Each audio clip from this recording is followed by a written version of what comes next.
तो मैं अक्सर सोचता हूँ कि संत का मतलब क्या होता है। तो एक बार एक किताब में मुझे बड़ी सुंदर बात मिली।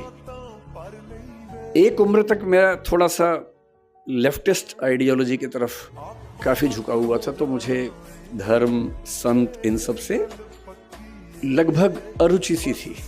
नफरत तो नहीं कहूँगा, पर अरुचि जैसा भाव रहता था। मेरे पेरेंट्स भी परेशान थे क्योंकि मैं कुछ अतिवाद के रास्ते पर उस समय चलता था। मुझे लगता था कि संत वो लोग हैं जो दुनिया के संघर्षों को छोड़ के भाग गए हैं। अरे भाई, मैं बुद्ध को पढ़ता था, वर्धमान महावीर को पढ़ता था। मुझे लगता था कि क्यों ऐसा करते हो भाई। सब लोग स्ट्रगल कर रहे हैं, रोजी रोटी का संकट सबके सामने है, सबके बच्चे हैं, उनकी शादी होगी नहीं होगी, करियर होगा नहीं होगा, इतना स्ट्रगल है। उस स्ट्रगल से हम तटस्थ हो जाएं, ये मुक्ति कैसे हो सकती है।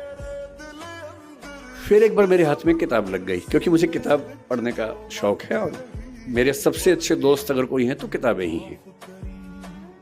और एक किताब इसी विषय पर मैंने पढ़ी कि संत होने का मतलब क्या होता है। तो उसमें बड़ी सुंदर एक व्याख्या थी कि संत वो नहीं है जो दुनिया की मुख्य धारा से भाग गया है। संत वो है जो जानता है कि अगर वो मुख्य धारा में उतर गया तो शायद सबको हरा देगा, पर वो उतरने से पहले ही जानता है कि सबसे जीत के भी कुछ हासिल नहीं होगा।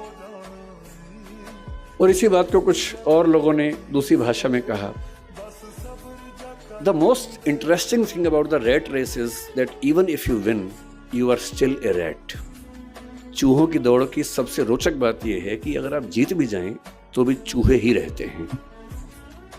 और जिससे समझ लिया कि चूहा होना ही नहीं है, तो चूहों की दौड़ में दौड़कर किसको जीत के दिखाना है। अगर मैं जीत के दिखा भी दूं, अगर मैं जीत के दिखा दूं, किसको दिखाना है। क्या कोई इतना महत्वपूर्ण है कि उसको दिखाने के लिए मैं अपने 10 साल खराब कर दूं या 20 साल खराब कर दूं। क्यों दिखाऊं। और अंततः तो साक्षी भाव से खुद को ही देखना है। और यदि मैं अपनी चेतना के सही रास्ते पे नहीं हूं तो दुनिया की नज़र में कितने भी सही रास्ते पे हूं, वो सही रास्ता कैसे हो सकता है। मेरा सही रास्ता तो मेरी चेतना, मेरी अंतरात्मा तय करेगी। और यदि मेरी अंतरात्मा इस बिंदु पर सुकून महसूस करती है कि मुझे उस चूहों की दौड़ में शामिल होना ही नहीं है, तो नहीं होना है।